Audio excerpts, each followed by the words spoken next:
Bonjour tout le monde. Ce soir au pas de tir, on va parler des différentes lois qui sont sorties depuis 2015, C-71, le décret de mai 2020, le gel des armes de poing et la C-21. Est-ce que ça a vraiment eu un impact sur la sécurité publique? Avant d'aller là, on va faire nos présentations comme on fait d'habitude. Donc aujourd'hui, comme à l'habitude, je suis présent avec Sophie Salut tout le monde! et avec Luc Lépine. Salut la gang. Bonjour. Fait que bonsoir tout le monde, j'espère que vous allez bien. Puis, comme d'habitude, est-ce que vous avez quelque chose à nous dire concernant ce que vous avez fait dans la dernière semaine concernant les armes à feu, une petite anecdote, une petite affaire dans votre vie? Ça n'a pas besoin d'être quelque chose de bien important. Fait que, Sophie, vas-y en premier. Écoute, moi de mon côté, ça a été pas mal tranquille la dernière semaine, là. Tu sais, c'est l'hiver, fait que on en profite pour nettoyer, ajuster. Bon, j'ai installé un télescope là cette semaine sur la carabine de mon père. On a reçu le nécessaire pour la monter. On l'a pas encore ajusté, on l'a pas sighté, on n'a pas encore été faire le test de balle non plus.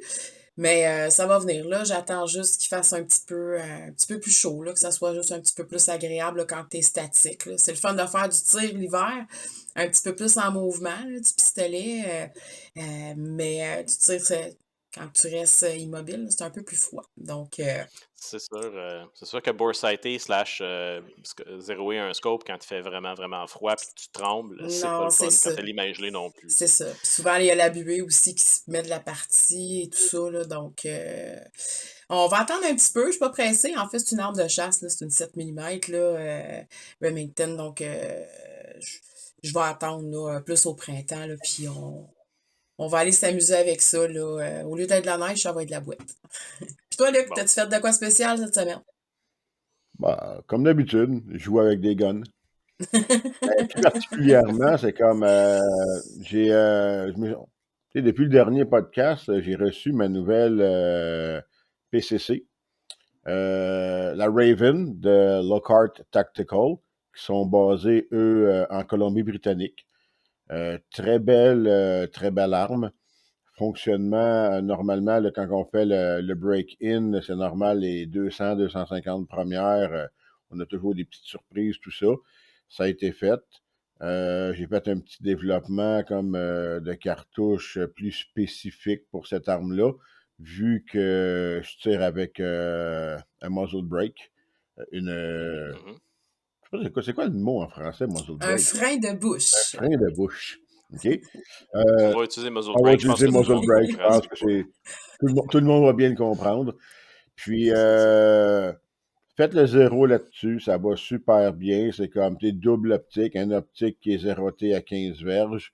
L'autre optique, je vais attendre de le zéroter, mais lui, il devrait normalement être à 100 verges. Fait que ça, comme pour une vraie, c'est une belle, vraiment une très, très, très belle machine de compétition qui va être utilisée Mhm. dans les matchs IPSC, PCC et de le Steel Challenge également. Cool. Ça amène peut-être une discussion pour un prochain sujet, là. À quelle distance mettez-vous votre zéro sur vos carabines? Parce que là, vous parlez les deux des scopes puis de mettre, faire un bore set, tout ça, là, ça serait peut-être un sujet éventuel de podcast qu'on pourrait discuter, pas juste dire comment, mais plutôt à quelle distance. Parce que là, toi, tu as parlé de 15 verges et de 100 verges pour tes deux optiques. Sophie, je ne sais pas c'est quoi que tu vas mettre pour ta chasse, mais dépendant de l'utilité puis dépendant de l'application que tu vas en faire, là, Luc, c'est la compétition, Sophie, c'est de la chasse. Pas la même chose. Ça pourrait Exact. être un sujet intéressant dans un futur prochain de parler de ça, puis Exact. de la mécanique derrière ça un petit peu aussi pour que les gens qui sont pas trop familiers comprennent c'est quoi.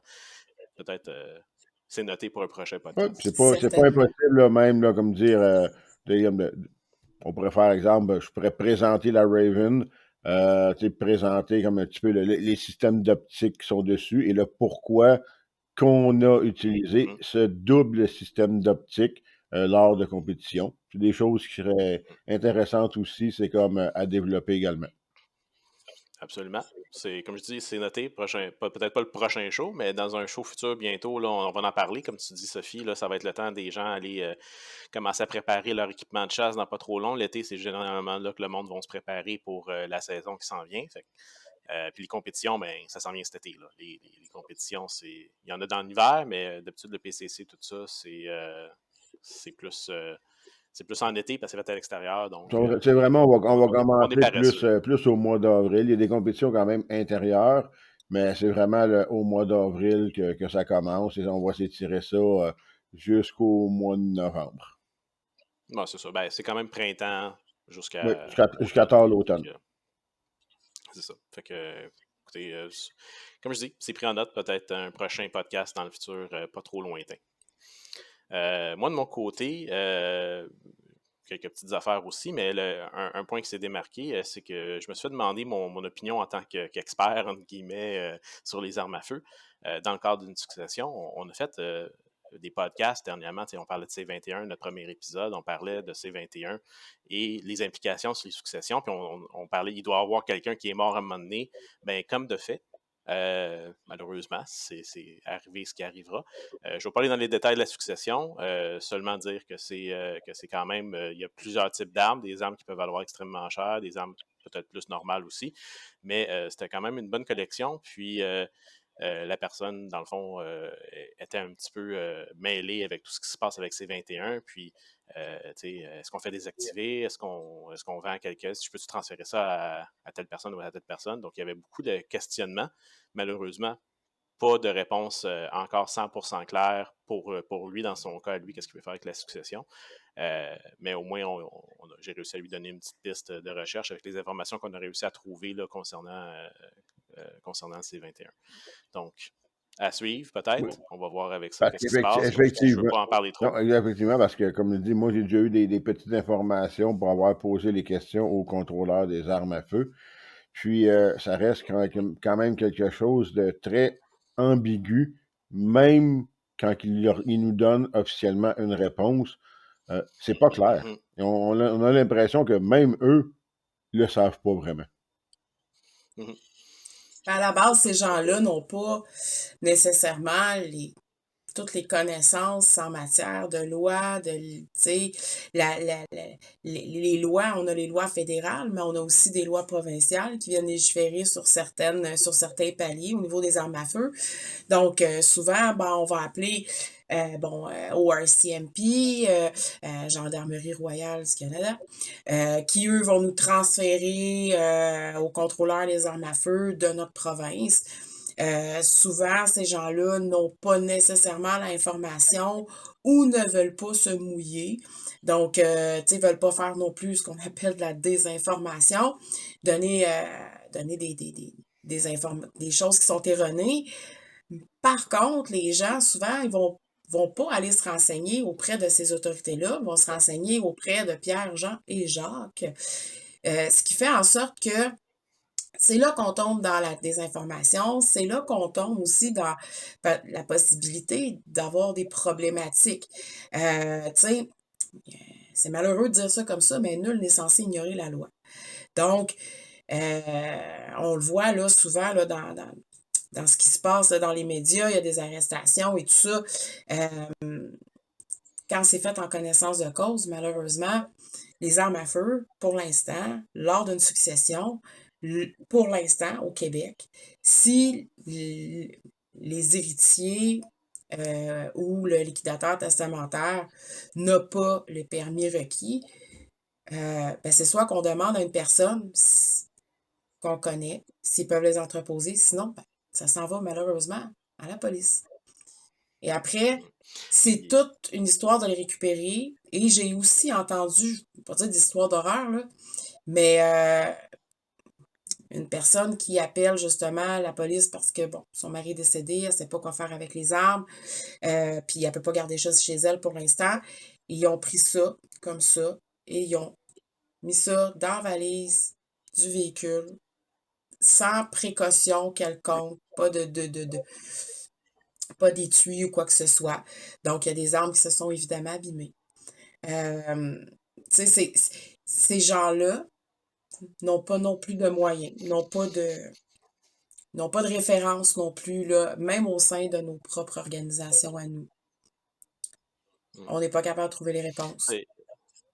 C'est parce qu'il n'y en a pas de réponse, malheureusement. Puis, tu sais, on parle aussi de la loi. Tu sais, je vous ai déjà mentionné que j'ai déjà eu des discussions avec ma conjointe concernant les coffres qu'on a à la maison pour mettre tout ça. Tu sais, techniquement, seules les personnes qui ont la permission d'avoir accès, donc les personnes qui ont un permis, non seulement pas supposées d'avoir accès à l'arme, mais aussi au coffre. Là. Donc, un policier débarque chez vous faire une inspection surprise de ton coffre. Si la question survient, c'est qui a accès à ce coffre-là? Ben, c'est juste la personne qui a un permis qui est autorisée à l'avoir. Ma Effectivement. conjointe ne peut pas avoir accès à mon coffre. Donc, quand on parle d'une succession, des fois aussi, c'est de dire, ben là, comment est-ce qu'on a accès au coffre? Tu sais, des fois, les gens n'ont pas la clé, ils ne savent pas la clé Les est où, si c'est à code, combinaisons. on ne sait pas c'est quoi le Mm. code exactement. Fait que ça rajoute une complexité de sortir Exactement. ça Puis du pour te du renchérir, safe. je dis pour te renchérir là-dessus, moi, j'ai déjà eu une inspection, OK, de mes armes à feu. Puis, policiers qui viennent à la maison. Puis, ils ont demandé, c'est comme, qui a accès, OK, c'est comme au coffre pour les armes à feu. Qui sait où est la clé? Puis, à partir de là, juste pour être sûr, regarde que les personnes qui ont l'accès aux armes sont des personnes qui ont des permis valides. Puis ça, je pense que c'est peut-être une bonne transition pour aller dans le sujet qu'on parle aujourd'hui, parce que ça, c'est une question de réglementation. Qui a le droit d'avoir accès, pas juste aux armes à feu, mais aux coffres? Ça fait partie de la réglementation. Puis, comme j'ai mentionné au début du podcast, on parlait aujourd'hui pas nécessairement de C71, pas nécessairement du décret de mai 2020, mais les effets que ça a sur la loi. Ça a un effet concret sur nous qui ont des armes à feu, mais ça nous est vendu à la population générale en tant que mesure pour protéger le public. Donc, Ouais. on parle de protéger le public. Une mesure comme ça, de dire, ben, juste les personnes qui ont le droit d'avoir accès au coffre-fort, c'est eux qui ont le droit d'avoir accès. Les autres, ils n'ont pas le droit d'avoir accès. C'est une mesure que je pense qu'on pourrait tous dire que c'est une mesure sensible. On ne veut pas, non, premièrement, que quelque chose se passe. On sait que la première cause de décès avec les armes à feu, c'est le suicide et non pas les meurtres. Donc, la première chose qu'on veut faire, c'est éviter que quelqu'un ait accès à un coffre-fort. Pas que personne dans notre famille, je pense, ait des pensées comme ça. Ça, c'est un enjeu de santé mentale, cependant, puis on pourra faire un podcast sur ça aussi, évidemment. Mais ça fait partie de la réglementation. Puis, en tant que tireur sportif, en tant que chasseur, en tant que personne ayant des permis, je pense qu'on est tous d'accord que ça prend des certaines balises autour de la possession d'armes à feu au Canada. On a déjà dit qu'on n'est pas aux États-Unis, puis on ne reviendra pas sur des exemples des États-Unis ici. Là. Mais le principe derrière ça, c'est C71, décret de 2020, C21, proposé le gel sur les armes de poing. Est-ce que ça a un impact sur la sécurité publique? On va en débattre, on va parler de ça. Puis, je pense qu'on peut commencer peut-être par certains événements récents qu'on voit dans les médias, puis dire, est-ce que ces lois-là, qui ont été mises en place depuis 2015, est-ce que ça a eu un impact? Si oui, comment? Sinon, qu'est-ce qui aurait été une meilleure approche? On n'est pas obligé d'aller dans le détail de chacune des choses, mais peut-être utiliser quelques exemples, puis procéder avec ça, peut-être en discuter, puis après ça, on se lancera dans le débat de qu'est-ce qu'on penserait que serait une bonne idée, chacun. Juste pour revenir, quand on parlait du suicide, Ouais. puis je te confirme ici, garde que la source est Statistique Canada, OK, que de 2000 à 2016, OK, que 75% des morts, OK, causées par arme à feu sont des suicides. 75%. C'est énorme, là. C'est pas négligeable, Mais C'est tu sais, vraiment pas avant de se poser la question, c'est quoi le pourcentage du moyen? C'est quoi le moyen qui est pris par la personne pour se suicider? Bon, pourquoi qu'on se pose pas premièrement la question, qu'est-ce qui a mené cette personne-là au suicide? Parce que le suicide, en fait, c'est un entonnoir. OK? Donc, où est-ce que plus on avance, moins pour nous, il y a de pistes de solutions. Souvent, on va dire que le suicide, c'est une solution permanente à un problème temporaire. Effectivement. Le suicide, souvent, est associé donc, à la santé mentale, à la toxicomanie. Ça peut être dans un cadre familial aussi. Tu sais, bon, on va prendre les hommes. parce que le taux de suicide par arme à feu chez les hommes est le plus élevé. C'est le moyen le plus létal de mettre rapidement fin à ses jours, puis il n'y a pas de revenez-y, on va dire ça comme ça, là. Un coup que vous avez pesé sur la détente, que le coup est parti, il n'y a plus moyen d'essayer je vais dire, essayer de récupérer la chaise ou ouvrir la porte du garage, prendre une bouffée d'air ou se faire vomir les 50 cachets qu'on vient d'envaler. Donc, Je vais appeler le 911, l'ambulance va venir d'ici me à faire une ce transfusion que, c'est sanguine. ça, d'ici à ce que tu sais, j'ai encore un moyen d'aller chercher de l'aide. Évidemment, les femmes, on est un peu plus douces dans notre moyen, plus maternelles, plus on veut partir tranquillement sans dormir. Donc, médication, asphyxie ou encore là, l'intoxication là, par voie respiratoire ou peu importe. Donc, qu'est-ce qui mène quelqu'un au suicide? Est-ce qu'on peut penser que c'est beaucoup le manque de ressources, beaucoup le Ben, manque d'informations et le manque de, comment je peux dire ça? Il faut arrêter de stigmatiser le suicide puis d'en faire une maladie que les gens vont avoir honte de parler que, bon, là, ça va pas bien. Fait qu'il faut vraiment y aller en amont de ça. Puis je pense qu'il est là le problème. C'est pas l'arme à feu, c'est pas la corde, c'est pas le couteau, c'est pas les cachets, c'est pas le monoxyde de carbone de ma voiture, le problème. Le problème, c'est la santé mentale. Fait que peu importe Absolument. les outils qu'on va enlever, si la personne n'a pas d'aide au niveau de sa santé mentale, elle va trouver un moyen de mettre fin à ses souffrances. Cette personne-là De ne toute veut pas mettre façon, fin à ses jours, veut arrêter de souffrir. exact. Absolument. Puis c'est la même chose. On parle de santé mentale, mais la même logique que tu viens d'utiliser, si on la retourne sur un autre sujet, qui est la criminalité, c'est les causes sous-jacentes, ça aussi, de la criminalité. C'est pas l'arme qui est utilisée pour faire un crime, pour commettre un crime. C'est pourquoi est-ce que cette personne-là se retourne vers la criminalité plutôt que de faire autre chose. Donc, c'est des sujets complexes, puis comme le sujet principal d'aujourd'hui, c'est de parler des politiques. Fait qu'on peut toucher qu'est-ce que les politiques que les différents paliers de gouvernement pourraient mettre en place pour répondre à ça, sans aller dans chacun des sujets différents, mais toutes les lois qu'on a parlé tantôt avec le C71, les décrets, ça nous est toujours passé comme une nécessité pour la sécurité publique. On a dit on n'a pas besoin d'armes d'assaut, entre guillemets, là, parce qu'on s'entend qu'on n'est même pas capable de s'entendre sur un terme d'armes d'assaut. On parle de variants, on parle d'armes de style militaire, des choses premièrement, on n'a vu aucune tuerie de masse avec ça au Canada depuis très longtemps. On n'a pas de suicide souvent avec ça non C'est pas plus. l'arme de La choix des criminalité, c'est pas... criminels parce que ça se transporte Exact. excessivement mal. Exactement. Puis même les armes qui sont tronçonnées ou modifiées pour le faire, c'est toujours pas aussi pratique que d'avoir une arme de poing. Les armes de poing, c'est pas les armes de poing des gens qui ont des permis, c'est des armes de poing qui sont illégalement soit fabriquées avec impression 3D ou d'autres manières, ou qui sont importées de manière illégale, encore une fois, des États-Unis. Donc, toutes ces lois-là s'attaque potentiellement à une mauvaise cible. Et quand on entend des choses qui passent dans les nouvelles, puis c'est à tous les jours, des tueries à Toronto et à Montréal, dans les autres provinces aussi, mais beaucoup à Toronto et Montréal, c'est les deux grandes villes où on entend beaucoup d'événements qui se produisent. On voit des criminels commettre des actes sans avoir de permis, en ayant des prohibitions de possession d'armes à feu, qui en possèdent quand même et qui se font rattraper. On peut se poser la question, est-ce que les lois qui sont mises en place depuis que le gouvernement libéral est en fonction depuis 2015, est-ce que ça a vraiment un impact positif sur la sécurité publique, oui ou non?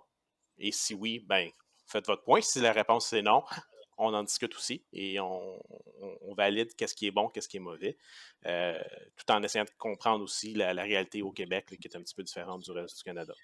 Fait que, si vous êtes d'accord, on peut se lancer un petit peu là-dedans. On a peut-être quelques exemples qu'on pourrait donner de situations qu'on a vues dernièrement, récemment, là, dans les médias, concernant une utilisation illégale d'armes à feu, puis dire, ben, est-ce que ces lois-là que les organisations se battent contre pour justement qu'ils rentrent en fonction, que tout le monde qui possède des armes à feu de manière légale dise on veut pas ça, est-ce que ça aurait un impact si on les aurait mis en place? On y va avec ça? Ben, en fait, c'est sûr qu'il n'y aurait pas il y a pas d'impact significatif à s'attaquer. Puis ça, vous me rentrerez jamais ça dans la tête, là. Il n'y a pas d'impact significatif à s'attaquer aux gens les plus respectueux des lois au Canada. Premièrement. Deuxièmement, combien coûtent ces lois-là, ces études-là, ces comités-là, ces experts-là qu'on déplace de gauche à droite à travers le pays, qu'on paye des frais d'hébergement, des frais de déplacement, puis tout ça, là, les études. IBM, l'étude sur le rachat des armes de poing, juste l'étude, 8,8 millions. On a rajouté des jours d'écoute là pour dans les comités. Dans le fond, c'est juste du blabla, là, c'est du réchauffé, on n'apprend rien, il n'y a rien qui bouge, il n'y a rien qui avance, il n'y a rien qui recule. Dernièrement, ils ont rajouté 4 jours pour discuter de l'effet que d'enlever les amendements G4 et G46 allait avoir. Au lieu de parler de C21, là, la loi comme telle qu'ils veulent mettre en place, ils vont parler de l'effet que d'enlever ces amendements-là vont avoir. C'est ça. Fait que, au final, qu'est-ce que ça a comme impact pour en revenir à notre idée première sur la sécurité publique? Ben oui, ça a un impact. Ça a un impact négatif sur la sécurité publique. Parce que pendant qu'on est assis puis qu'on débat de comment aller s'attaquer aux chasseurs de canards puis aux chasseurs de chevreuils, aux tireurs sportifs, ben on cherche pas à trouver un moyen de travailler avec la communauté, de travailler avec les paliers, les policiers, les organismes communautaires, les centres de santé mentale, des ressources dans la rue, hein, des travailleurs de rue, des intervenants sociaux qui vont justement à la rencontre des jeunes dans les parcs. On est à mettre sur pied au Québec.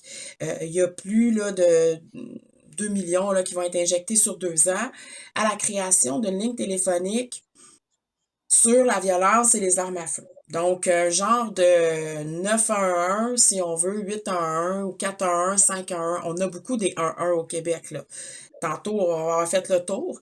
Mais ils veulent mettre une ligne en place. OK. Depuis 2019, que les policiers et les communautés, puis là, je vais en parler de Québec parce qu'on est au Québec ici, là, mais principalement à Montréal, demandent cette ligne confidentielle. Cette ligne où est-ce que un ami, une blonde, un voisin, une mère inquiet pour la sécurité de la personne qui possède l'arme à feu, mais la sécurité des gens qui les entourent aussi, parce qu'on s'entend il n'y a pas de verrou de pontet, c'est pas dans une boîte sécurisée, fermée, verrouillée. C'est dans la table de chevet, c'est en dessous de l'oreiller, chargé. Donc, tout ça pour dire que pendant qu'on s'occupe de nous autres, là, moi je fais rien de mal, là, ben on déroute ces fonds-là qui pourraient être, puis pas qui pourraient, qui sont nécessaires à nos services de santé, nos services policiers, nos services communautaires. Si on regarde, exemple, M. Gélina, le policier à la retraite de Montréal, là, qui a justement une communauté là, des citoyens en action contre la violence à Montréal, notamment, ça fait des années que ces gens-là crient famine et ont besoin de fonds pour aider et éviter que les jeunes tombent dans la criminalité. 18,7% des jeunes garçons au Québec, entre 14 et 17 ans, ont déjà apporté une arme à l'école. C'est impressionnant quand même quand tu penses à ça. À Toronto, non, excusez, j'ai inversé mes chiffres, je me reprends. C'est 18,7% à Toronto, 15,1% au Québec. Quand même. Je dirais que c'est relativement plus à Montréal, Laval là, et Longueuil. Mais si on remarque aussi, qu'est-ce qui s'est passé avec le gouvernement libéral actuel, et depuis qu'il est en place, là, si on a la pire augmentation de violences armées, c'est comme de toute l'histoire, là. Ça n'a même pas de sens. Ça n'a aucun sens. Tu sais, Et cette violence-là est de plus en plus politique, là. haineuse, est de plus en plus dirigée aussi vers certains groupes minorisés, les sans-abri, les Autochtones. Donc, je pense qu'on a une sérieuse prise de conscience à faire en tant que société. Premièrement, on va commencer par questionner nos dirigeants parce que qu'est-ce qui nous a mené à être une société aussi individualiste et aussi violente, là, parce que si on regarde, écoutez, juste les batailles qu'on voit, là, avez-vous ça là, dans des semaines? Puis écoutez, ça s'est passé à Sorel, ça s'est passé à Longueuil, les jeunes qui se battent à l'école. Mhm.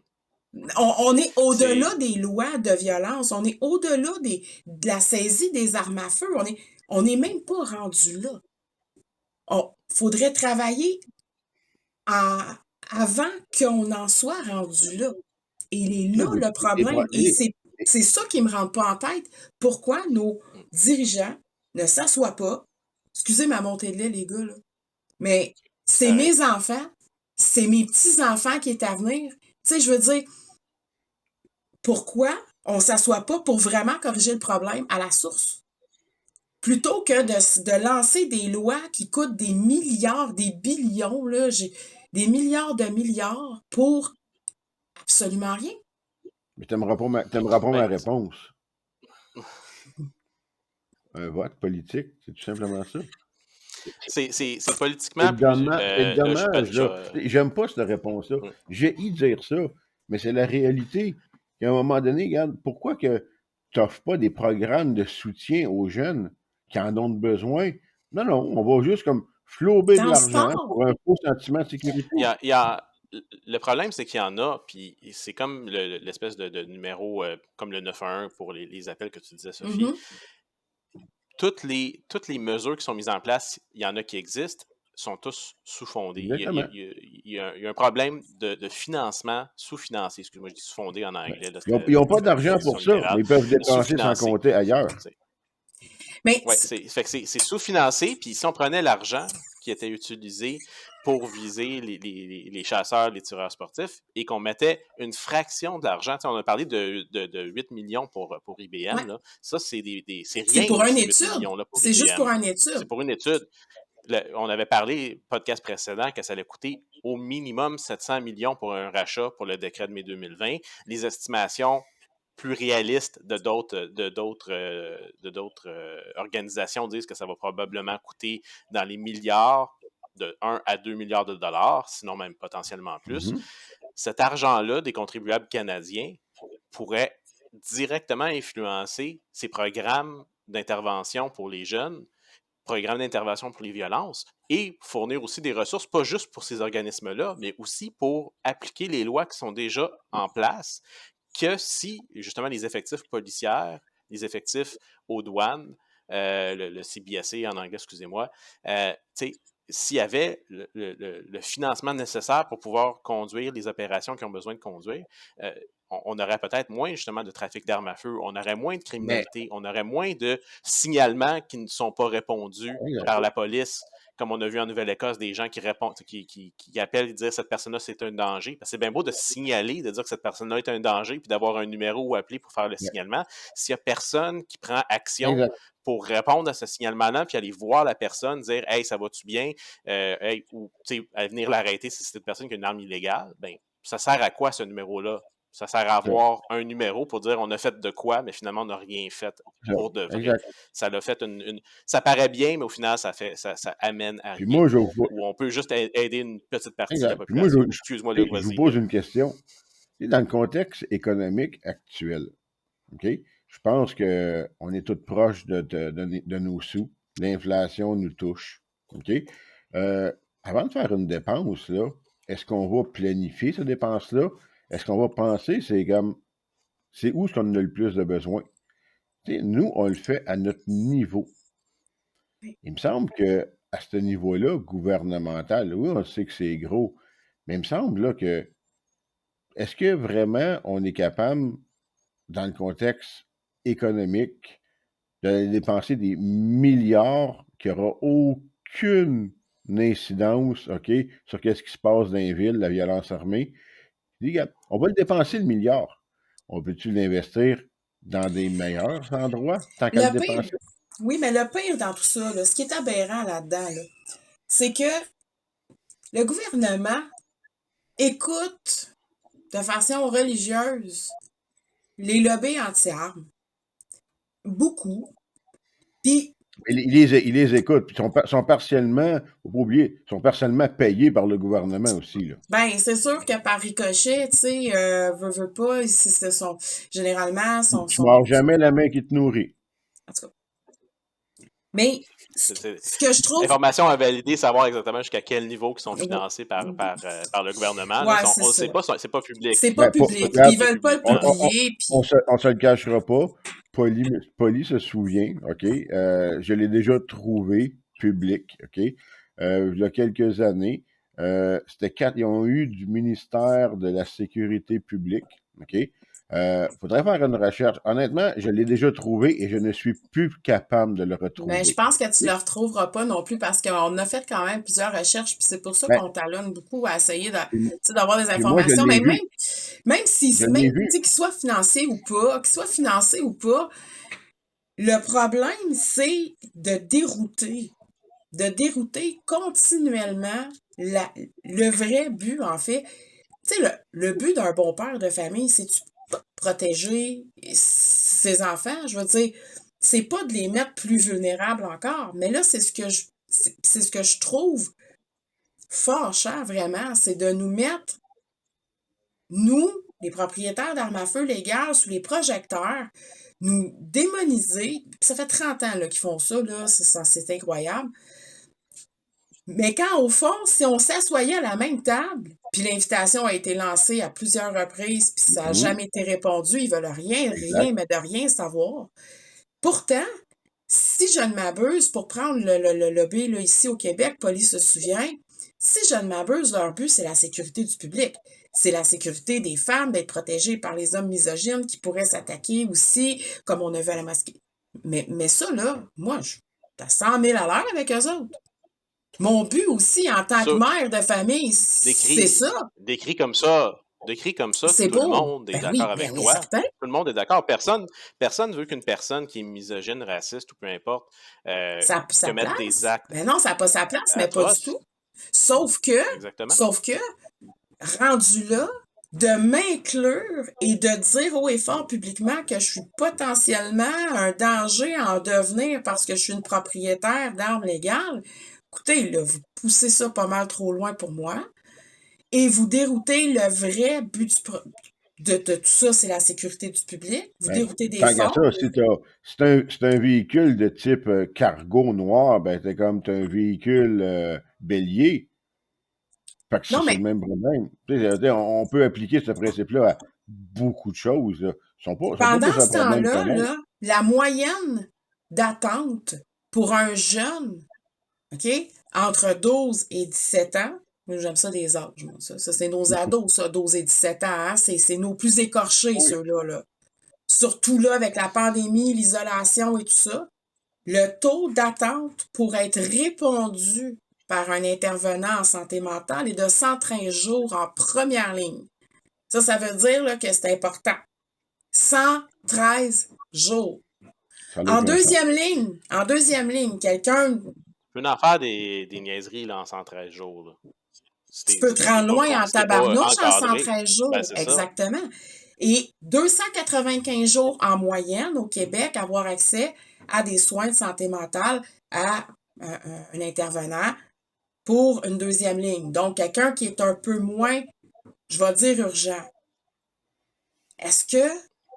Puis on parle aussi de 95% de taux d'occupation dans nos unités psychiatriques au Québec.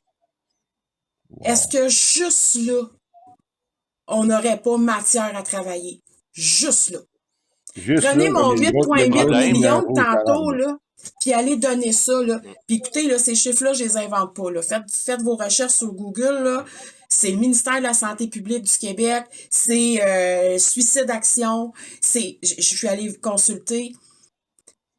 On a beau dire que les gens sont d'accord, oui, les gens vont être d'accord si je leur présente quelque chose de laid, de mauvais et de désinformé, ils vont être d'accord. si je leur mets ça. Mais là, je pense que plus que jamais, après la pandémie, c'est de réaliser que c'est la sécurité de nos jeunes là, qui est en jeu. Là. Tu sais, c'est pas parce que tu restes en base que ça te touche Le, pas. Parce que si ton jeune décide d'aller fêter à Montréal un soir avec sa gang de chums, ou à Laval, ou à Longueuil, peu importe, là, t'es pas à l'abri de rien, là.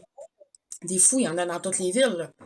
Mais ça reste pareil que ça tire partout pour n'importe quoi, non plus de respect pour il y la a, vie humaine. Et il faut revenir à la base, là. Faut vraiment revenir à il la y a, base.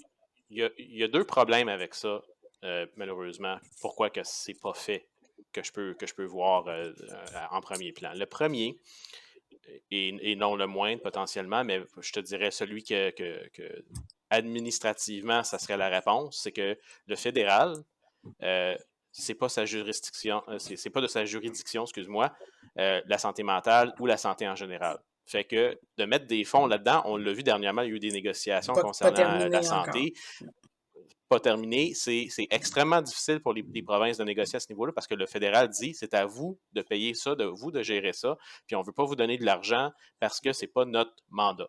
Donc, il y a une comment dire une certaine déresponsabilisation à ce niveau-là qui est à cause de la façon que notre système est fondé, ben c'est pas au fédéral de gérer ça, autant que le code criminel, c'est fédéral et non provincial. Oui, Donc, il y a mais ce premier problème-là. au final, si je garde l'argent dans ma poche de fédéral, ça m'en fait plus, parce que je m'attaque pas à des propriétaires d'armes légales, ça m'en fait plus pareil à donner pour de la santé, pour des services communautaires. 100%. Tu sais, regardez ce que Est-ce Centaure a que fait au Québec en un an. Et c'est... l'opération Non. Centaure et non pas la compagnie de rechargement, Oui. on s'entend? C'est vrai. Le projet Centaure, là, ce qu'il a fait depuis un an, écoutez, c'est financé par le Québec. Et c'est une très bonne initiative, c'est honnêtement. Quand j'ai vu ça incroyable. C'est sortir, incroyable. je trouvais ça... Mais tout le monde Ouais. appuie ça. Il n'y a pas personne qui est sorti haut et fort dire non, moi je veux. Non, tout le monde appuie ça. Mais, j'en reviens à tantôt, pourquoi les lobbies anti-armes et nous, propriétaires d'armes à feu, propriétaires d'armes légales, collectionneurs, tireurs sportifs, membres d'associations comme la CCFR, la CSSC, la CSSC ou peu importe, là, je les mélange tout le temps. Bref, les gens savent ce que je veux dire. NFA, j'ai pas dit NRA, je suis pas payée. Mais pourquoi qu'on ne s'assied pas tous ensemble, travailler ensemble? Tout ça. Parce que nous, de notre côté, on connaît les lacunes au niveau des armes à feu, de ce qu'on pourrait travailler pour renforcer ce qu'on a déjà. Tu le disais tantôt, Sadie, on a déjà des mesures en place. On est là, un pays qui est très contrôlé. Donc, il faudrait vraiment travailler là-dessus. Qu'est-ce qu'on peut faire pour renforcer ça? Nous, on les a, les idées. Nous, Et on c'est le des sait, idées mais qui coûtent ouais, pratiquement rien, je peux pas dire rien, là, mais c'est déjà en place. exact. Mais le On a du gouvernement d'autres? le gouvernement a déjà ses experts. C'est parce que le deuxième point que je voulais Mais faire c'est tantôt, j'ai dit la première chose, c'était la différence entre le fédéral et le provincial. Mais la deuxième chose, c'est que politiquement, de mettre ces efforts-là, puis on s'entend là, de mettre les efforts et de mettre l'argent dans des mesures qui vont avoir un impact, c'est pas quelque chose qui est facile. C'est beaucoup plus rapide, facile, et ça laisse sous-entendre que tu fais quelque chose quand tu te dis, ben, on va juste bannir les armes à feu. C'est simple, on dit, ben, c'est tout banni. Donc, techniquement, il n'y en a plus. Mais il n'y en a plus légal. Les illégales restent là quand même en arrière. Les gens qui veulent en produire à la maison avec une imprimante 3D, les gens qui veulent les importer des États-Unis de manière illégale, encore une fois, vont continuer à le faire. Tu peux racheter toutes les armes légales que tu veux au Canada, tous les modèles, plus de chasse, plus rien, plus de tir sportif, plus de collection, tu fais tout désactiver la gang. Quitte à faire changer la loi, puis que tu fait tout confisquer, puis ça ne coûtera pas une scène au gouvernement si ça se faisait, tu vas quand même avoir des criminels qui vont avoir des armes à feu. le crime ne C'est changera clair. pas. Mais non, puis ça va être de pire en Le pire. crime changera Qu'est-ce qui pas. est arrivé là, à la prohibition au niveau de l'alcool? Là, on y faisait ça dans leur sous-sol, dans leur cabanon, ou whatever, puis ça s'intoxiquait, puis C'est ça. C'est pas compliqué vers de l'alcool, Tu là, tu sais. sais, où est-ce qu'il y a de l'homme, il y a de l'hommerie. Plus tu vas restreindre les gens, plus ces gens-là vont vouloir se... Puis nous, on est un pays qui est libre. Le Canada, on est libre, c'est ce que je pense. Ils peuvent pas nous remettre de plus en plus de restrictions. Tu sais, je veux dire, on regarde tout ce qui se passe mondialement. Je veux dire, je pense qu'on prend pas la bonne direction. Puis là, on prend pas la bonne direction, puis ça met en jeu notre sécurité financière, notre sécurité physique aussi. Je veux dire, t'es assis dans ton salon, dans le quartier Saint-Michel, n'importe quand, il y a une balle qui peut passer puis se rendre jusque dans ton frigo, là. Je veux dire, on est rendu là. Mais quand est-ce que les gens... Là, c'est rendu banal, là. Les gens rouvrent la presse, regardent la presse, ah, une fusillade, ah, 2 morts. Puis on s'entend Tu sais, que c'est pas des décharges négligentes des propriétaires d'armes à feu qui nettoient non, leur c'est âme des avec un enfants qui se magazine chargé tirent... dedans. Non, c'est Ouais. des enfants qui se tirent dans la rue. C'est des Ça, jeunes des gangs de rue. qui se tirent dans la rue. Puis même, on peut même plus associer ça à des gangs de rue. Parce que, oui, il y a cette histoire-là de gang de rue. Tu sais, quand on parle du quartier Montréal-Nord, Saint-Michel, Saint-Léonard, dans ce coin-là, oui, il y a toujours eu, puis ça a toujours été... Écoute, j'ai 42 ans, je suis venue au monde à Rivière-des-Prairies, là. J'ai grandi là, j'ai resté à Montréal-Nord. Je connais très bien le coin, là. Et ça a toujours été comme ça. J'ai connu le coin des années 80, 90, j'ai resté là en 2000. Ça a toujours été comme ça. C'était moins chaud, il y a eu des périodes plus hautes, là, mais je veux dire, il y a toujours eu une animosité entre certaines gangs. Par contre, là, ce qu'on se rend compte, c'est que c'est des jeunes non affranchis, non accrédités, qui se sont associés avec le petit dos du coin parce qu'ils savent que celui, il s'est payé un gun, puis là, pour une histoire, Myriam Bundawi, la jeune fille de 15 ans qui a été tuée, puis on a appris cette Histoire de semaine que c'était une stationnement. histoire de stationnement.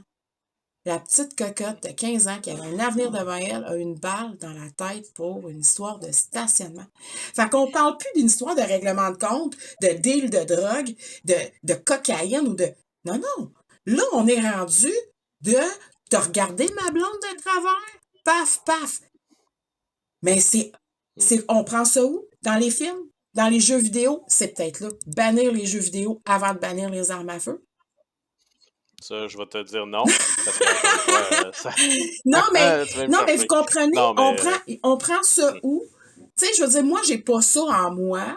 J'ai pas personne autour de moi non plus c'est dans que- ce monde-là. Fait que peut-être que c'est moi qui est pas assez compréhensive, mais d'un autre côté, comment voulez-vous que je sois compréhensive quand que un jeune de 16 ans peut tuer un autre jeune de 16 ans pour une histoire de couleur de bandeau ou de chaussures, là? T'as parlé tantôt d'individualisme, puis tu sais, je pense que c'est pas que c'était réductif comme argument, mais oui, il y a un certain niveau d'individualisme qui s'est installé, qui est nocif, mais je pense que ça va plus loin que juste de l'individualisme. C'est que t'as un individualisme et une déresponsabilisation à tous les niveaux en faveur du gouvernement, que ce soit municipal, provincial, fédéral. Tu dis, le problème, là, c'est pas à moi, en tant que parent, de régler les problèmes de mon enfant. Je me déresponsabilise. C'est au gouvernement de faire de quoi. On va appeler telle personne.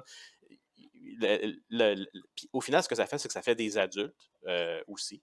Pas juste pas juste des ados, mais des adultes qui, même eux, n'auront pas ce sentiment de responsabilité-là. Ils vont toujours dire, si ça va mal dans ma vie, c'est à cause de quelqu'un d'autre. Ouais. Donc, eux ont fait des choix, et ça peut être de n'importe quel milieu. En passant, là, ça peut être une personne qui a grandi dans un super bon milieu, mais qu'il n'a jamais été responsabilisé dans ses choix, et là, il est face à une situation dans sa vie que c'est directement de sa faute, mais il va toujours chercher à blâmer quelqu'un d'autre. Ouais, j'ai un jeune... Dans les milieux de travail aussi, là, les gens qui pointent, c'est à cause de l'autre, il m'a pas donné J'ai un jeune, moi, de 22 ans, ça dit, là. Puis quand il était ado, là, j'ai inventé une maladie. Mon gars, il avait la stacosite aiguë. C'est à cause de tout le monde. C'était à cause de l'école, c'était à cause du prof, c'était à cause, mais c'était jamais à cause de lui. Et je le remarque aussi dans beaucoup de sphères, les gens, ouais, mais là, ça va pas bien, non, peut-être que si ça va pas bien, tu serais peut-être la première personne à regarder. Je me suis fait reprocher... Commence par regarder ce que toi, tu peux faire pour régler le problème. Exact, je me suis fait reprocher aujourd'hui. par quelqu'un sur ma page Facebook que les organisations que j'ai nommées tout à l'heure ne faisaient pas grand-chose pour les clubs de tir. Bon, les clubs de tir vont fermer, puis là, je vois pas ben la CCFR, la NFA, whatever, là, se mobiliser pour les clubs de tir. OK? Et moi, de répondre à cette personne-là, qu'est-ce que tu t'attends à ce que la CCFR ou la NFA ou peu importe quel autre organisme fasse pour toi, dans le fond? Tu sais, ben là, tu sais, sortir au effort, puis tu trouves pas qu'on le fait pas, puis que c'est pas fait encore, puis qu'il y en a pas assez. Mais je vais te retourner la question. Toi, ton club de tir, qu'est-ce qu'il a fait cette année pour les organisations comme la CFR, CCDAF, la NFA, la FQ-TIR, la FEDCP, peu importe, là, je pourrais en amener jusqu'à demain. Laisse faire les organisations. Qu'est-ce que tu as fait en tant que club Toi, de tir pour promouvoir le le tir, tir sportif ou la chasse? et voilà. Qu'est-ce que tu as fait comme événement pour aller chercher du monde, pour dire dans la communauté, pour redonner à la communauté ou pour attirer des gens que normalement ne viendraient pas dans ton Mais club tu sais, de cette tir? Est-ce que personne-là tu as a pris essayé de le faire temps quelque de chose? m'écrire un paragraphe, là. Une mise en situation, une introduction, un développement, une conclusion, tout, là. Prends ce même temps-là, mon petit coco. Rédige une belle lettre au gouvernement Trudeau. Fais-en 50 copies. Puis envoie ça at large. Envoie ça à tout le monde. Pas à moi. Moi, là, à tous les matins, je me lève, là, puis je me dis aujourd'hui, qu'est-ce que je peux faire pour mon sport? Qu'est-ce que je peux faire pour les 2,3 millions de personnes qui ont des armes à feu au Canada puis qui veulent pas les perdre? Qu'est-ce que je peux faire pour ma communauté de tireurs sportifs, mon club de tir? Puis tu sais, ça a l'air niaiseux, là, mais il n'y a pas une journée où est-ce qu'on se parle presque pas. Les gars, hein, qu'on s'échange pas de l'information, qu'on s'échange, tu sais. Fait que, ça en est, ça, du travail. Mais avant de dire qu'est-ce que le gouvernement a pas fait ou qu'est-ce que le gouvernement... Non, toi en tant que personne, toi en tant qu'individu, qu'est-ce que tu as fait? Est-ce que tu trouves ça logique que le gouvernement paye, gaspille ton argent, mon argent, à racheter des biens qu'on a déjà tout payés, qu'on a payé des taxes, que toi, tu n'as rien à voir là-dedans? Toi, tu veux juste qu'on m'enlève mes guns. OK, parfait. Si je te dis que m'enlever mes guns, ça te coûte 500$ cette année, ça te tente-tu de m'enlever mes guns? Je te pose la question. Non, mais je te dis, moi, parfait, monsieur, vous aimez pas les armes à feu, madame, vous aimez pas les armes à feu, pas de trouble avec ça, je comprends. Moi, je suis pas dangereuse. Je vous l'ai dit, je vous l'ai prouvé maintes et maintes fois, je suis pas dangereuse. Maintenant, si je vous dis que m'enlever mes guns, ça vous coûte à vous, dans vos poches, je veux 500$ aujourd'hui, là. Vous dites quoi? Non, j'ai pas d'affaire à payer pour ça. Ah. Mais si c'est le gouvernement qui le paye, par exemple, ça va être correct? Parce que c'est toi qui payes pareil, au bout du compte. Là, je veux juste te dire que si tu prends dans la poche gauche, tu mets ça dans la poche droite. Tu sais, aujourd'hui, les gars, c'est niaiseux, là, je fais une montée de lait, là, mais je suis tellement tannée, là, de... Parce que ça affecte tout le monde, ça affecte, Ouais. oui, nous qui possédons des armes à feu qu'on va se faire potentiellement racheter, mais ça affecte tout le monde parce que c'est des fonds publics. Et quand on parle qu'il y a des problèmes de société qui pourraient utiliser ces fonds-là de manière plus efficace et qui aurait probablement un impact, oui, plus difficile à lier directement avec la dépense de ces fonds-là, mais dire, de sortir 10 000 jeunes de la rue puis de les retourner vers des programmes où est-ce que ça va faire en sorte qu'ils vont pouvoir grandir en sécurité, dans les meilleures conditions, d'aller chercher une éducation. C'est difficile après ça de dire, ben c'est 10 000 jeunes qui n'ont pas un gun dans les rues pour se tirer dessus. C'est difficile de faire ce lien-là parce qu'ils ne l'ont pas.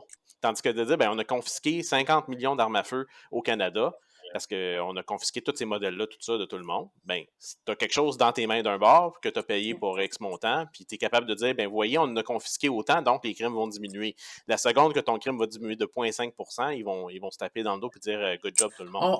On va closer là-dessus parce que ça fait quand même bientôt 1 heure qu'on jase là-dessus, mais moi, je veux juste demander, en 2020, en mai 2020, le gouvernement a banni 1500 armes d'assaut de style militaire, destinées pour, je vais rajouter, destinées pour tuer le plus de gens possible dans le plus court temps possible. Je pense que c'est comme ça qu'il dit, M. Trudeau. Bon.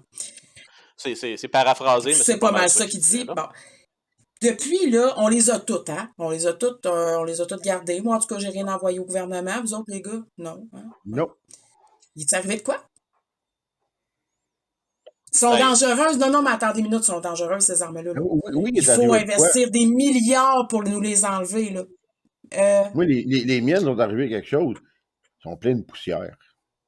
Faut que je les sorte Ah et je non, les mais nettoie. ça, là, par exemple, pas se poser. Moi, je peux te dire que, tu sais, dans ta maison, là, Luc, t'as encore le droit de le sortir puis de le frotter un petit peu. Mais c'est ça. Et la seule chose on en qu'ils avait font, parlé prochain. c'est juste Tu sais, ramasser c'est la du poussière. TLC, hein? Faut que tu leur donnes du TLC. Tender Love and Care. Moi, je préfère du CLP à la C'est quoi place. tu donnes, toi?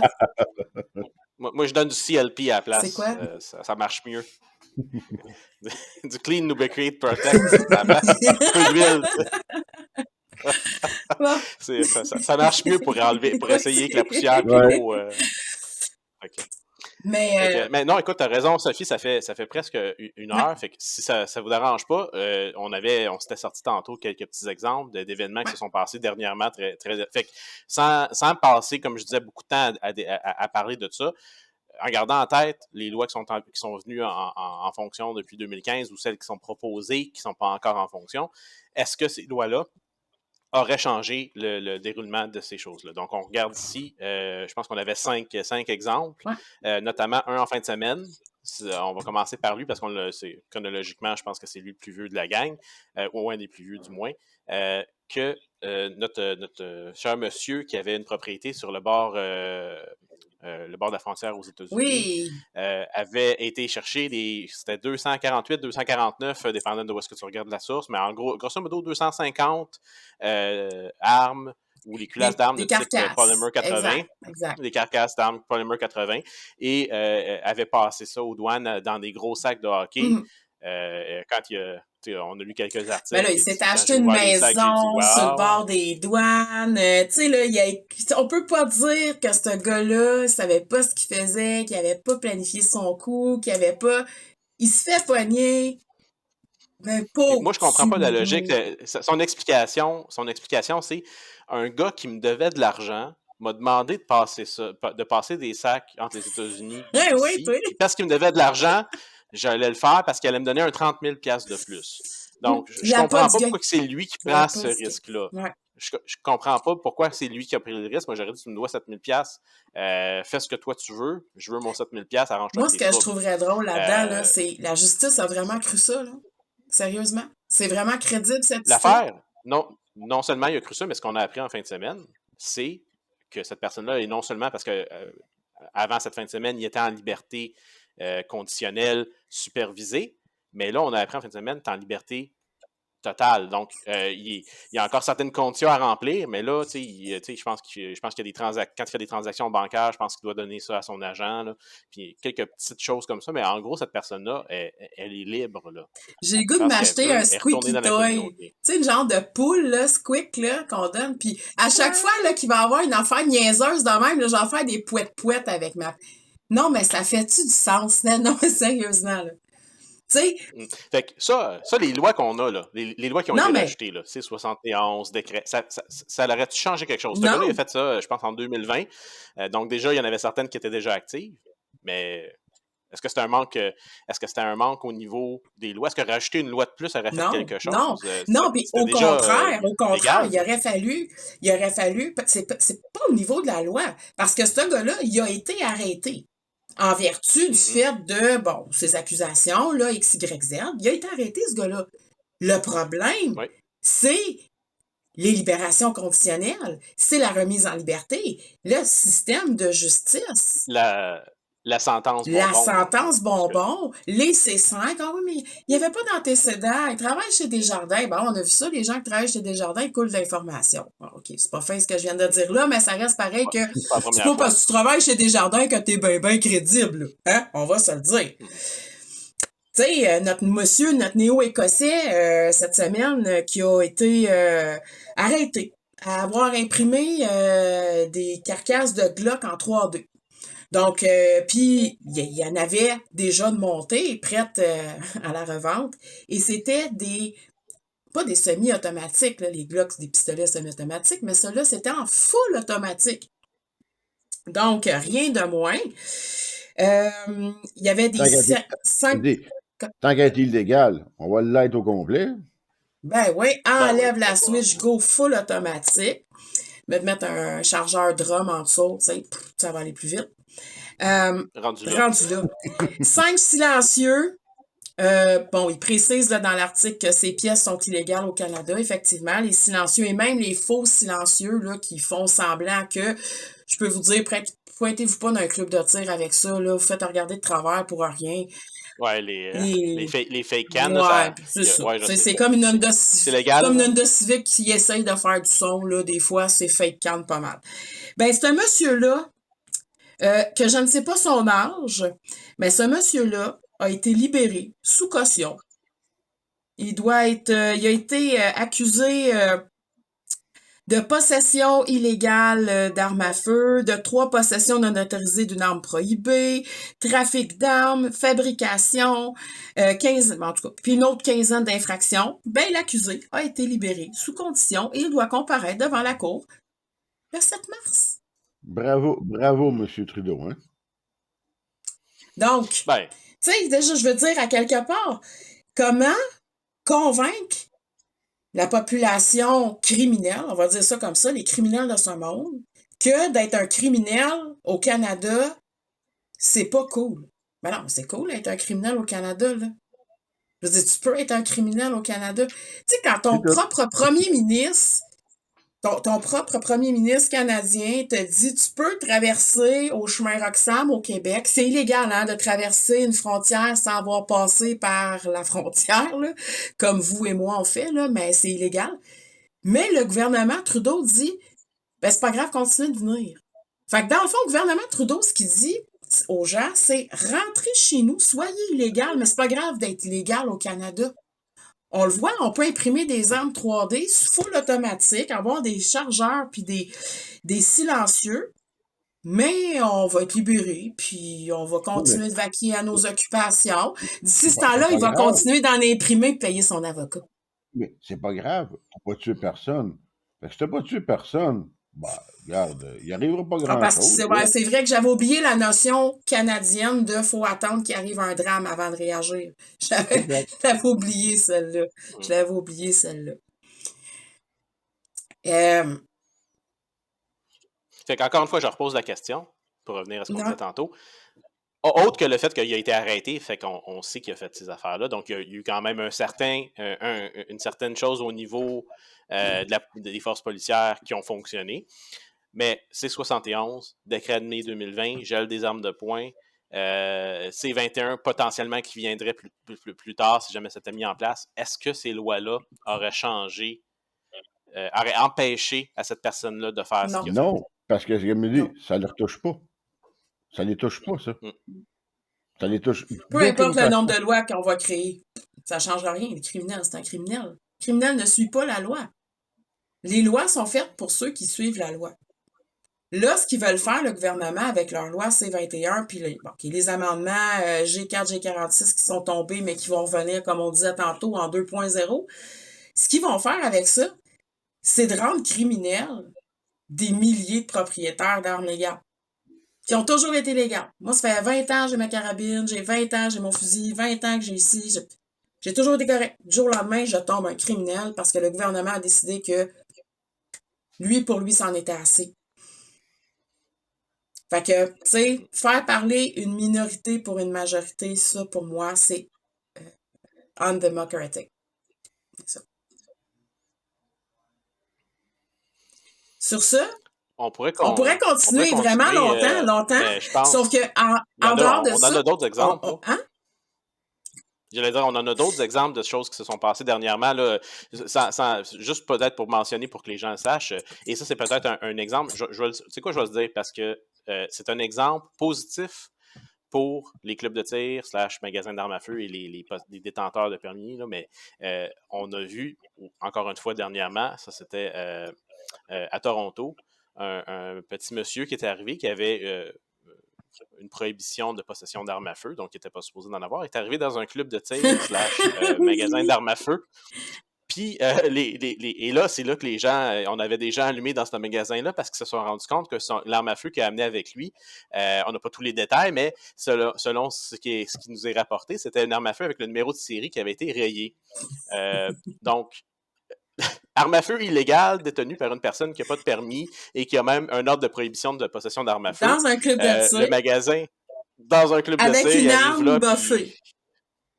Ouais. Là, vous êtes en train de me Fait que- dire là, qu'un criminel n'a pas le droit d'aller dans un club de tir se pratiquer. Non. C'est quoi que t'avais dit tantôt, Luc? J'avais bien aimé ce que t'avais mentionné. Ah, c'était pas le pogo le plus dégelé de la boîte, hein? C'est ça. Exact. C'était pas le pogo le plus dégelé. Non, mais c'est bon. Fait que la bonne nouvelle avec ça, c'est que la personne a été s'est fait arrêter parce que le club de tir / magasin a réalisé ça. Ils ont appelé la police, ils ont saisi l'arme et ils ont dit, dans le fond, ils ont comme un petit peu retenu la personne jusqu'à temps que les forces policières arrivent. Cette personne a été arrêtée et va être amenée devant la justice. Donc, on dirait que là, tout à coup, on parlait des différentes lois. Et là, oups, tout à coup, on a des gens qu'on n'arrête pas de cibler avec les lois pour les armes à feu, que le gouvernement, contre qui s'acharne, que le gouvernement s'acharne contre nous, puis notre sport et les magasins et les business qui font affaire dans ce milieu-là. Et c'est eux qui arrêtent quelqu'un pour...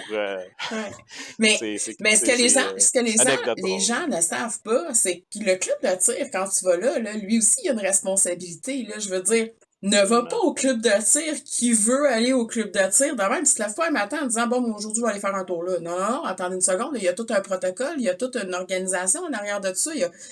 Fait puis il y a une surveillance, là, je veux dire, moi, je sais bien qu'à mon club de tir, les officiels, on sait qui c'est, les officiels connaissent leur monde, il y a une surveillance, là, vraiment importante. Fait que, ben bravo à ce club de tir-là d'avoir agi de cette façon-là, puis d'avoir été proactif, puis possiblement même peut-être éviter quelque chose. Une tragédie, exactement. Mais on a tous et tout un rôle à jouer dans ça. Tous les intervenants. Absolument. Tous les intervenants. Absolument. Bien, sur ce, je pense que c'est une bonne anecdote sur laquelle terminer. Donc, encore une fois, merci Sophie. merci Sophie, merci Luc. Hey, merci à vous autres. Et puis, je vais juste finir sur un petit dernier message. S'il vous plaît, pour ceux qui nous écoutent, les 26 personnes, admettons, s'il vous plaît, si vous aimez ce qu'on fait, faites un petit like, partagez ça avec vos amis, montrez ça au monde. On veut que le message sorte. On fait ça pour vous. On fait pas ça parce qu'on veut on veut faire un podcast, mais on fait ça parce qu'on veut que les gens soient informés, parce qu'on veut que ça soit fait en français. Il y a beaucoup de contenu anglophone, mais on veut faire ça pour vous. Fait que laissez-nous des commentaires, donnez-nous des idées de sujets si vous en avez. On a une liste là, prête pour des sujets, mais on veut savoir ce que vous intéresse. Vous voulez entendre, exactement. Si vous avez des questions, des sujets, là, exactement. Donc, allez-y là-dessus avec ça. Un petit like and subscribe, comme on dit dans plusieurs channels en anglais, pour nous donner un petit coup de pouce pour dire que vous aimez ce qu'on fait. Puis, écoutez, partagez le plus possible dans votre milieu, dans votre communauté. Parlez-nous dans vos clubs de tir. Puis, peut-être, si ça peut vous aider, montrez notre podcast. Dites-leur à l'écouter dans l'auto. Pas obligé de nous écouter, de regarder notre face tout le temps. Là. Dans l'auto, peut-être mettre ça avec le conjoint, la conjointe, la mère, le petit-fils, peu importe, dépendant de votre âge. Quelqu'un qui est peut-être pas super pro arme à feu, mais qui essaie de comprendre un petit peu qu'est-ce qui se passe. Si vous pensez qu'on donne des bonnes explications, bien, peut-être que c'est une bonne façon pour eux d'avoir une information dite en français. Donc, je vous laisse sur ça. Merci beaucoup tout le monde. Mot de la fin, quelqu'un. Bonne soirée. Merci beaucoup, bonne soirée, puis partagez. Merci, bonne soirée tout le monde.